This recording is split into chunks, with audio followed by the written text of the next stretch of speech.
BQEYZ, olha só que nomezinho terrível, é até difícil de falar. Pessoal da China, como sempre, com seu marketing incrível, parece que um gato passou em cima do teclado para escrever o nome da marca, mas é isso aí. Provavelmente, se você não é tão aficionado assim no mercado de Hi-Fi, você nunca ouviu falar dessa marca. Tudo bem. O que eu posso dizer? Os fones da BQYZ que eu ouvi foram bons. Eles custavam ali seus 25 a 40 dólares e sempre foram consistentes para os meus ouvidos. Esse fone é bom, esse fone é bom, esse fone é bom. Mas nunca foi algo surpreendente, entende? Eles não eram tão bons quanto o Team Audio T2, não eram tão refinados. Eles não tinham um timbre tão natural quanto um Tanchi Ginkora. E assim por diante. Então eram fones que acabavam passando. Ah, são bons, mas passavam no meu radar, eu ouvia e não curtia tanto. Bom, recentemente teve um sorteio, uma loot box que você pagava R$100 e vinha um fone aleatório, mais ou menos essa é a história. E eu comprei algumas delas, veio um fonezinho barato, e veio o Spring 2 na terceira caixa, olha que sorte. Spring 2 é um fone caro, é um fone de 170 dólares, então eu posso dizer que é o fone in-ear mais caro que eu já ouvi, mas eu também posso dizer que ele é o melhor in-ear que eu já ouvi. E eu sei muito bem que preço não condiz sempre com qualidade. Eu ouvi o Starfield, e não me entendam mal, é um fone de qualidade excelente, que custa ali seus 120 dólares, mas pro meu gosto não foi tão bom. Então eu fiquei cogitando, cara, eu tenho esses fones aqui de 200, 250 reais, eu acabei de ouvir um de 500 e senti uma melhora pequenininha. Complicado. E quando chegou esse Spring 2, que custa ali seus 800, 900 reais, eu pensei, cara, novamente essa melhora vai ser pequenininha, vai ser mais na questão de construção, um pouquinho mais refinamento no som, mas não vai valer a pena todo esse investimento. Bom, eu caí do cavalo, porque quando eu ouvi esse cara pelos primeiros 10 segundos, eu fiquei, caramba, isso aqui é a coisa mais detalhada que eu já ouvi. E é disso que a gente vai falar, o in-ear mais detalhado para os meus ouvidos que eu já ouvi, o in-ear que eu mais gostei e que fez eu vender minha coleção inteira. Vendi meu Team Audio T2 Plus, vendi meu Moondrop SSR, vendi meu Tanchi Ginkora, vendi vários fones bons para poder manter ele. Eu pensei, ou eu vendo ele, né, que ele vale uma graninha, ou eu vendo meus outros in-ears. E fiquei ouvindo, cogitando e optei por ter um fone melhor do que várias opções diversas. Então, gente, vamos começar com a construção do BQYZ Spring 2.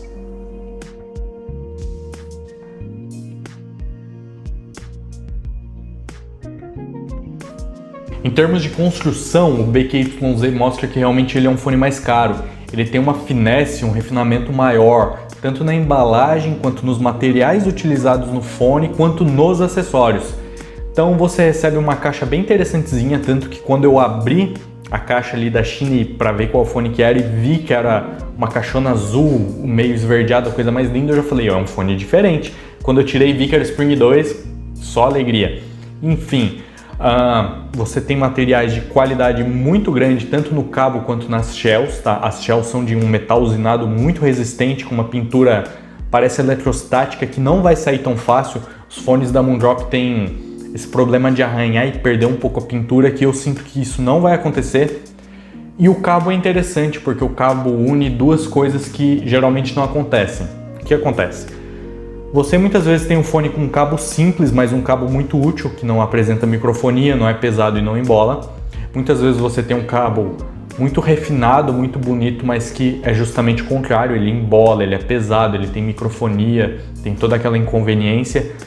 E esse cara não, ele tem um cabo refinado, muito bonito, cabo grande, mas muito competente na questão de ser um cabo. Ele não embola, ele não é muito pesadão, tá? Ele não tem microfonia, então você junta o melhor dos dois mundos. Você tem uma peça bonita e funcional, você não precisa optar por um dos dois lados. Em termos de acessórios, também é bem interessante. Ele vem com dois sets de ponteiras, uma chamada referência pela marca, que deixa o som mais de referência realmente, mais flat, mais correto, e uma de atmosfera, que eleva um pouquinho os agudos, um pouquinho os graves, deixa um fone com uma atmosfera a mais para você ouvir música. E ele vem também com umas ponteirinhas de comply bem interessantes, só que eu não sou muito fã de comply e acabo não usando. Então, em termos de embalagem, acessórios, construção, materiais e tudo mais, ele realmente mostra que é um fone mais caro e vem tudo que você espera por um fone desse preço. Agora, em termos de tecnologia, o BQYZ é bem interessante, porque ele tem 3 drivers e cada um conta com uma tecnologia diferente. Ele usa um driver dinâmico para subgraves e graves, tecnologia padrão do mercado, geralmente utilizado para graves, ele responde bem nessa região. Ele tem uma armadura balanceada para médios, então você tem médios desabrochados, bem detalhados, com bastante textura. E ele usa um driver piezoelétrico para os agudos, algo que é meio raro de se ver. E eu testei alguns fones Sci-Fi e raramente encontro com driver piezo. E cara, a resposta desses drivers nos agudos é impressionante. E a gente vai conversar na seção de som deles. Então é um fone com muita tecnologia. Geralmente você tem aí fone só com um driver dinâmico ou com armaduras balanceadas. Ele não, ele usa dinâmico, armadura balanceada e piezoelétrico para os agudos. Então bora conversar sobre o som que esses drivers fazem.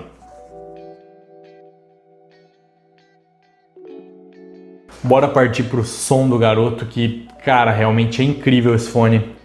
Como eu disse, eu não tinha muitas expectativas por ele. Eu abri e vi que era ele, fiquei muito feliz, mas não tinha muita expectativa. Tanto que eu deixei ele na caixa e fui ouvir no dia seguinte. E o que acontece, cara? Eu não tinha essa expectativa pelo seguinte. No começo do hobby eu comecei ouvindo muita coisa e fui me surpreendendo com muita coisa, porque tudo era novidade. Então eu ouvi um Kazei, cara, que detalhamento comparado com os fones que eu tenho aqui de celular. Ouvi um Tinaldi T2, cara, que fone neutro, correto, detalhado. Ouvi o Arcano SHP80, meu primeiro fone aberto. Caramba, que espacialidade legal. E as coisas foram me surpreendendo, mas ao passo de que cada vez ficava mais difícil dessas coisas me surpreenderem, dos fones me surpreenderem.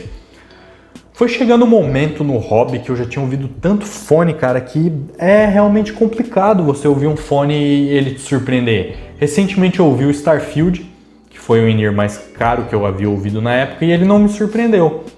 Então eu peguei o BQYZ, tirei da caixa e falei, vamos ver, ele deve ter um som bom. Mas não esperava que ele tivesse um som muito bom, esperava que ele fosse ok. Enfim, eu ouvi ele e nos primeiros 10 segundos, sabe quando o sorriso já bate aqui na orelha? Cara, me surpreendeu pra caramba, principalmente em detalhamento. E se fosse resumir mais ou menos o som dele, o que me surpreendeu é o seguinte, ele tem um som muito cru, muito orgânico, muito realista. Ele não é tão flat, ele tem um pouco de agudo e grave acima, mas é bem sutil, mas ele é muito orgânico e cru e realista, mesmo tendo essa diferença no gráfico de resposta de frequência dele.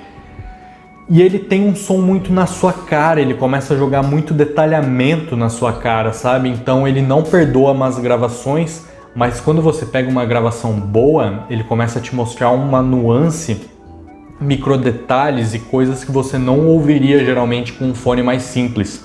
E isso foi muito mágico com ele. Chega um ponto que você começa a se perguntar, será que vale a pena, cara? Porque muitas gravações ficam ruins dele. Você pensa da seguinte forma, a realidade ali na rua, ela não é bonita. Pode estar um dia nublado, pode estar um dia feio, a cidade pode estar cinzenta, com pichações, mas muitas vezes você pode pintar um quadro e fazer ele ser lindo, né? Com bastante cores, com bastante vida. E eu sinto que muitas vezes os fones chineses fazem isso, eles adicionam muitos graves, muitos agudos, muitos médio agudos e trazem essa coloração diferente.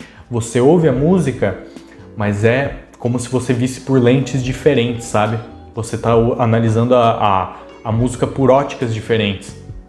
E quando você pega o BQYZ, você começa a se deparar com a realidade. E como eu disse, a realidade muitas vezes é feia. Você começa a ouvir algo mal gravado e, cara, o BQYZ não perdoa. Ele vai te mostrar os erros da gravação, ele vai falar, cara, isso aqui tá errado. Por exemplo, os agudos dele. Ele não tem agudos agressivos, ele não é um fone sibilante, ele tem agudos bem corretos.